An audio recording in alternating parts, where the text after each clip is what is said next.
নাহিদ ইসলাম নাগরিক কমিটির চেয়ারম্যান বা সভাপতি, ওই যে আমাদের তথ্য উপদেষ্টা, এই আন্দোলনের একজন নায়ক, আগস্ট আন্দোলনের, জুলাই আন্দোলনের একজন নায়ক। তার হাসি দেখেছেন? কি হাসির কথা বলছি তার আগে বলে নেই, ওয়াকারুজ্জামানের ধমক দেখেছেন আপনারা? মানে সেনাপ্রধান, আমাদের সেনাপ্রধান না, সে হলো আওয়ামী লীগের সেনাপ্রধান। এখন পর্যন্ত সে আমাদের ফিলিংসের, বাংলাদেশের জুলাই গণ আন্দোলনের, বিপ্লবের ফিলিংসের পক্ষে স্পষ্টতর কোনো অবস্থান নেয়নি। সে যে অবস্থান নিয়েছে তা হলো সম্পূর্ণই তার একটা স্ট্যান্ড, নিজেকে ধরে রাখার জন্য সেনাপ্রধান হিসাবে। কিন্তু এটা ভুললে চলবে না, তার বেতন, তার বাচ্চা কাচ্চার পড়াশোনার খরচ, তার স্ত্রীর সাজগোজের খরচ এই দেশের মানুষের ট্যাক্সের টাকাই প্রদান করা হয়। এই যে এই প্রত্যন্ত গ্রামের সুন্দর নয়নাভিরাম দৃশ্যতে এসেই আপনাদেরকে স্বাগত জানাচ্ছি। প্রত্যন্ত গ্রামে চলে এসেছি আজকে আপনাদেরকে এই ভিডিওর বার্তা দেওয়ার জন্য। এই ভিডিওর বার্তা ওয়াকারুজ্জামান নাহিদ ইসলাম নিয়ে কথা বলার আগে আমার কথাটা সামান্য বলি। 17 তারিখ রাত ঢাকা মেডিকেলে আমার মেয়েকে, একমাত্র মেয়েকে ভর্তি করিয়েছি। খুবই দুশ্চিন্তাগ্রস্ত ছিলাম। ধীরে ধীরে আমার মেয়েটা ভালোর দিকে যাচ্ছিল, ভালো হয়ে গেছিল। আমি ভাবতে শুরু করেছি শি ওয়াজ হিলিং। তার যে শেষ যতটা শুকিয়ে গিয়েছিল সেগুলো সব ক্রমান্বয়ে ভরাট হয়ে আসছিল। খাবার দাবার যথেষ্ট কমপ্লিট রুচি তার এসে গিয়েছে, যা খেত পেট ভরে খেত। এ কারণে আমি ভাবতে শুরু করেছি, ডাক্তাররাও ভাবতে শুরু করেছে যে সে সুস্থ হয়ে যাচ্ছে। এবার তার আসল কাজ হতে যাচ্ছিল, অপারেশন হবার কথা আছে, নির্ধারিত হলো। তার ব্লাড, হার্ট সব কিছু টেস্ট করা হলো। অপারেশনের জন্য তাকে নির্ধারণ করা হলো 28 ফেব্রুয়ারি, 1 মার্চ তাকে ওটিতে নেওয়া হলো। তাকে একটা ইঞ্জেকশন দেওয়া হলো ভোর 7:30 বা 8টার দিকে। 8:30টার দিকে তাকে অপারেশন থিয়েটারে নেওয়া হলো। তার মা তাকে কোলে নিয়ে অপারেশন থিয়েটারে ঢুকলেন। তাকে অজ্ঞান করার স্যালাইন বা ইঞ্জেকশন দেওয়া হলো। এরপরে তার মায়ের কোলে সে ঢলে পড়লো, তাকে দেওয়া হলো, তার অপারেশন করা হলো। এরপর আমার মেয়েটির আর জ্ঞান ফিরেনি।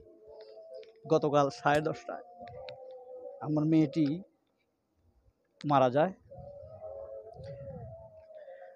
বাড়িতে, গ্রামে আনতে রাত 8টা বেজে যায়। 10টার পরে তার দাফন হয়। আমার মেয়েটির জন্য আপনারা কায় মনোবাক্যে দোয়া করবেন।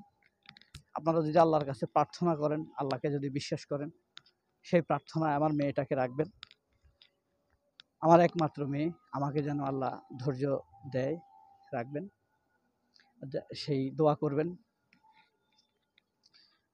তাকে যেন আল্লাহ জান্নাত দান করে, সুখে রাখে। কারণ আল্লাহ তো, আমি তাকে যত ভালোবাসতাম আল্লাহ তাকে তার চাইতে বেশি ভালোবাসেন।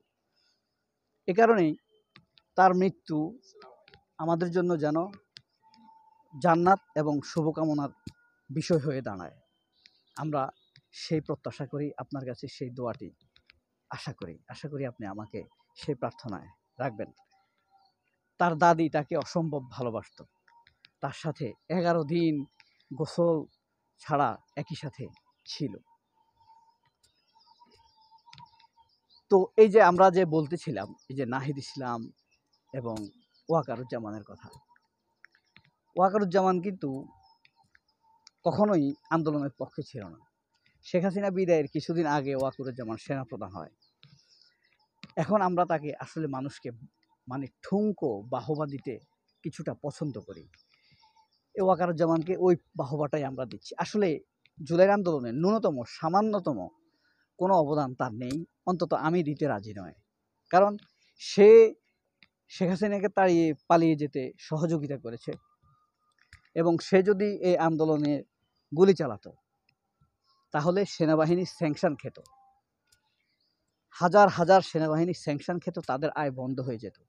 এই জাতিসংঘের মিশনের প্রত্যাশায় থাকা এসব সেনার সদস্যরা ওয়াকারুজ্জামানকে গুলি করে মারত, পিষে মারত, ভয়ঙ্করভাবে মেরে ফেলত।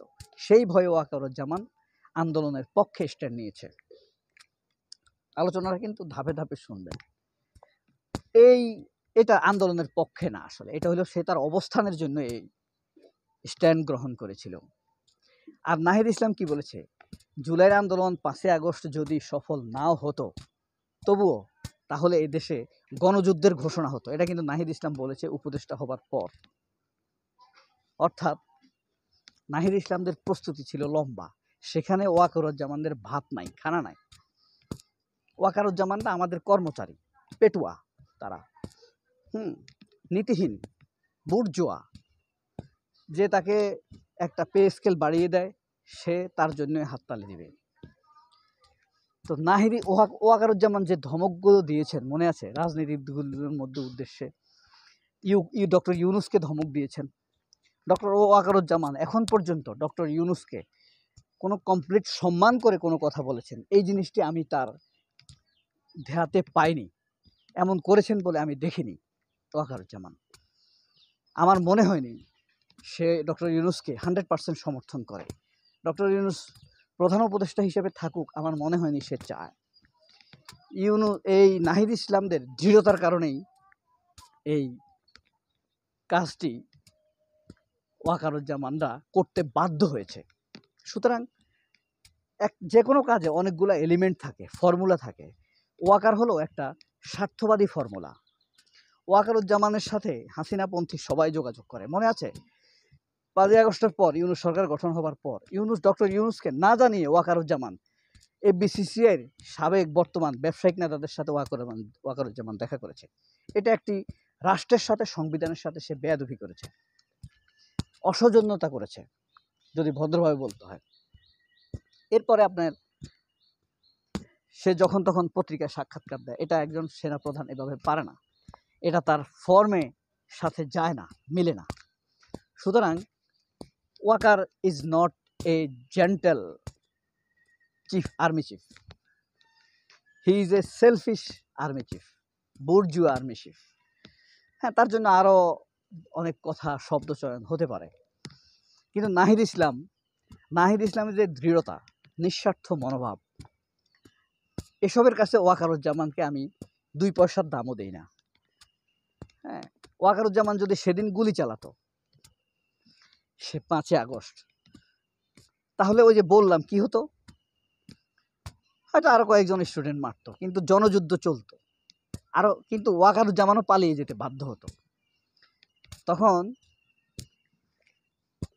ওয়াকারুজ্জামানের পরিবারের সন্তান, তার স্ত্রী, ভাই বোন, আত্মীয় স্বজন, মামাতাই খালাতো ভাই, সবগুলার টুটি চেপে ধরা হতো, যাকে যেখানে পাওয়া হতো।